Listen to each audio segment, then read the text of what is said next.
پاکستان خطے کا ایک اہم ملک ہے. اس کے جس کے ساتھ یہ جائے گا وہ سپر پاور بن جائے گا آئندہ. دوسرا، پاکستان واحد اسلامی ملک ہے جو ایٹمی طاقت کا حامل ہے، جو اسرائیل کے خلاف خوف کی علامت ہے. مشرق وسطیٰ کے ممالک بھی اسرائیل کی جارحانہ عزائم پر پاکستان کی طرف دیکھتے ہیں، اور اس نے تمام ٹیکنالوجی روس کی استعمال کی ہے، امریکہ کی استعمال کی ہے، اس نے چوری کی ہے، راز چوری کی ہے امریکہ. پاکستان خطے کا ایک اہم ملک ہے. اس کے جس کے ساتھ یہ جائے گا وہ سپر پاور بن جائے گا آئندہ کا. میں جو جنگ جاری ہے بٹوین دی چائنا اینڈ امریکہ، اور اس میں پاکستان پہ دباؤ بہت زیادہ ہے، لیکن پاکستان اس دفعہ بچ کے نکل کے جا رہا ہے جی. اور ابھی تو فی الحال تو وہ چائنا کا ساتھ دے رہا ہے. تو اب سوال یہ ہے کہ مشرق وسطیٰ کے اندر امریکہ اپنا اثر رسوخ بڑھا رہا ہے. پہلے رپورٹ دکھا دیں جی، ہم اس کی ترجمہ بتا دیتے ہیں. یہ کہتا ہے کہ کیوں امریکہ بھارت کے ذریعے پاکستان کو روکنا چاہتا ہے.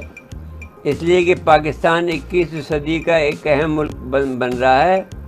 پاکستان 2 سپر پاور چین روس سے بھی بہت قریب ہو گیا ہے، ساتھ ہی ترکی سے بھی اس میں شامل ہے، جبکہ دوسری طرف امریکہ ہے جس کے ساتھ بھارت ہے.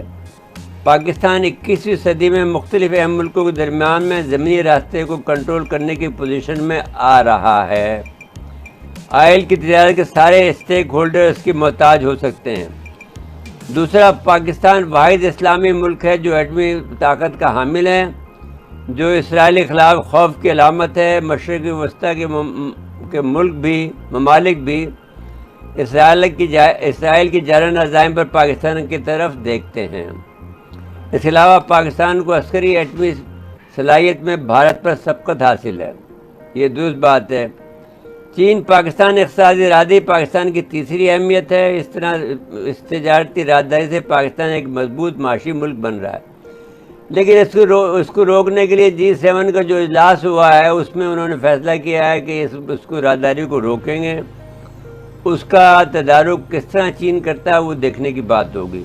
اقتصادی اب یہ جملہ ہمارا ہے، یہ اس میں رپورٹ میں شامل نہیں ہے. اقتصادی ترقی کے باعث پاکستان IMF اور ورلڈ بینک کے چنگل سے نکل سکتا ہے، جو ان عالمی اداروں کے لیے بری خبر ہو سکتی ہے.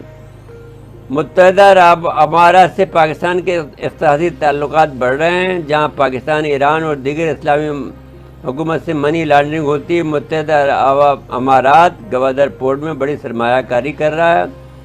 اس میں چین کی مدد بھی شامل ہو رہی ہے. اس خطے میں تجارت کو فروغ مل سکتا ہے. 5ویں اہمیت یہ ہے کہ پاکستان عسکری لحاظ سے مضبوط ہوتا جا رہا ہے، جس سے امریکہ کو بھارت کو خطے کا سپر پاور بنانے کا منصوبہ خطرے میں ہے، کیونکہ پاکستان نے عسکری لحاظ سے متعدد مرتبہ بھارت پر بالادست ہونے کا ثبوت دیا ہے. اب یہ کہہ رہا ہے کہ جو ملک بھی پاکستان کے ساتھ، یعنی پنچ لائن یہ ہے کہ جس کے ساتھ بھی پاکستان ہو جائے گا وہ دنیا کی سپر پاور بن جائے گا. بالکل آئندہ. بس اب ایک آخری بات یہ کر لیں کہ یہ پیوٹن جو بائیڈن کی ملاقات جو ہو رہی ہے وہ اس میں یہ کہا، اس نے روسی صدر نے یہ کہا ہے کہ مجھے امید ہے، پیوٹن نے، کہ امید ہے کہ بائیڈن ٹرمپ کی نسبت کم اضطرابی ہوں گے. یعنی وہ بڑا مشتعل ہو جاتا تھا، اس میں بہت زیادہ اضطراب تھا، بے چینی تھی.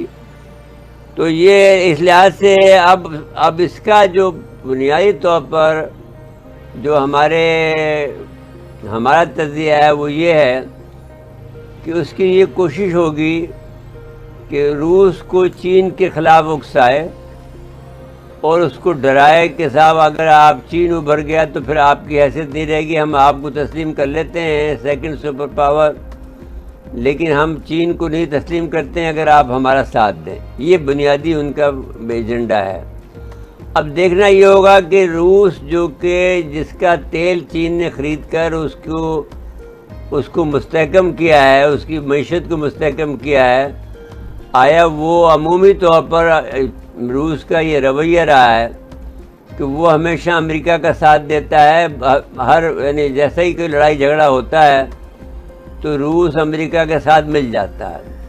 کسی نہ کسی وجہ سے. آئی ڈونٹ نو یہ ان کی نفسیات کا حصہ ہے یا ان کا ڈر کا ہے یا کچھ بھی بات ہے. اس وقت بھی ہمیں یہ ڈر ہے کہ وہ چین کا ساتھ چھوڑ دے گا اور امریکہ سے مل جائے گا. تو اگر یہ ہوا تو یہ ایک بڑی بری خبر ہوگی. اور اب جو بات تو یہ کر رہے ہیں کہ دنیا میں جنگ کے خطرات سے بچانے پر مشاورت ہوگی, تو وہ خطرہ اس طرح سے ہو سکتا ہے کہ وہ چین کو روکے.